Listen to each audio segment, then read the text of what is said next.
기술이 발전하면 당연히 우리는 더 안전해져야 하는 거 아닌가요? 그런데 왜 끔찍한 비극은 계속해서 반복되는 걸까요? 어쩌면 기술 발전이 오히려 새로운 위험을 만드는 건 아닐까요? 오늘 이 모순적인 상황, 바로 안전의 역설에 대해 깊이 파고들어 보겠습니다. 요즘 우리는 그 어느 때보다 안전을 약속받는 시대에 살고 있습니다. 특히 위험이 늘 존재하는 산업 현장에서는요, 모두가 안전하게 일하고 무사히 집으로 돌아갈 수 있는 미래가 거의 눈앞에 와 있는 것처럼 느껴지기도 하죠.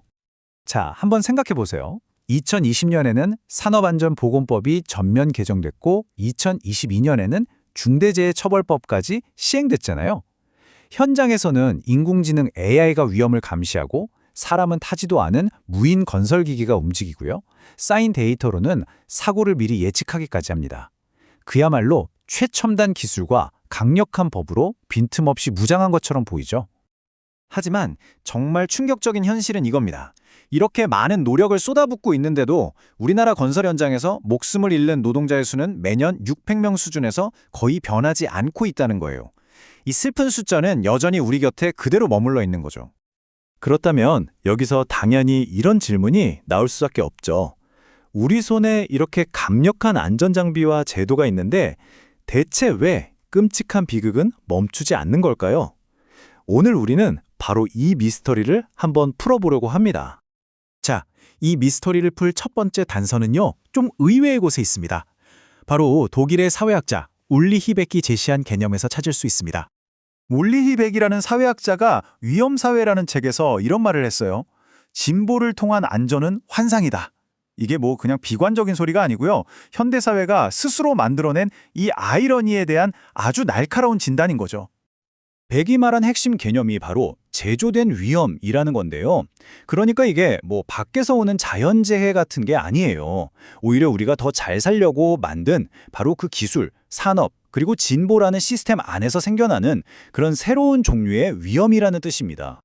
이게 과거의 위험하고는 근본적으로 달라요.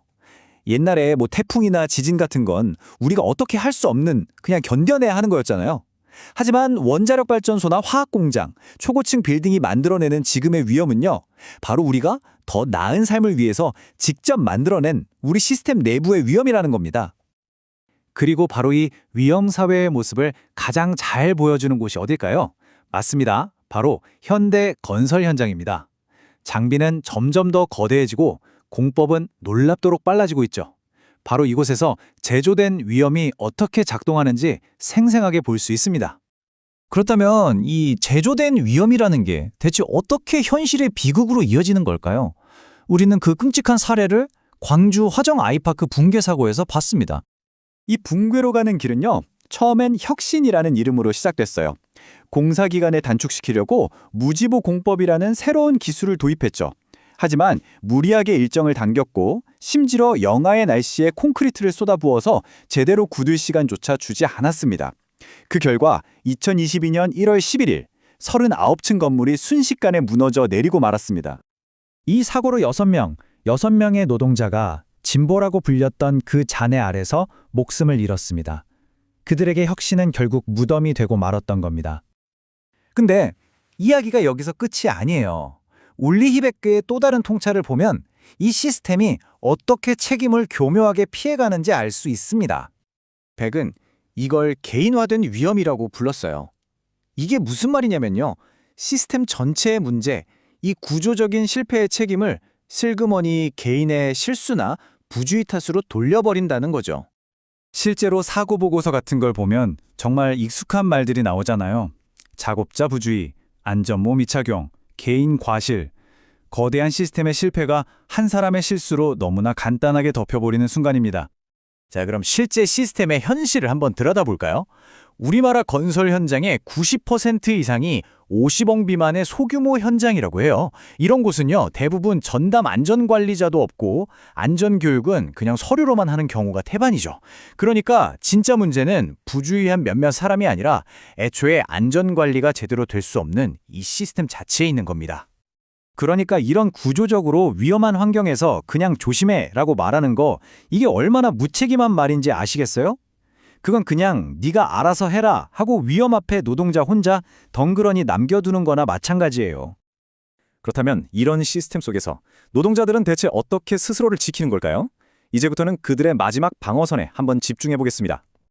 현장 노동자들끼리 이런 말을 한대요.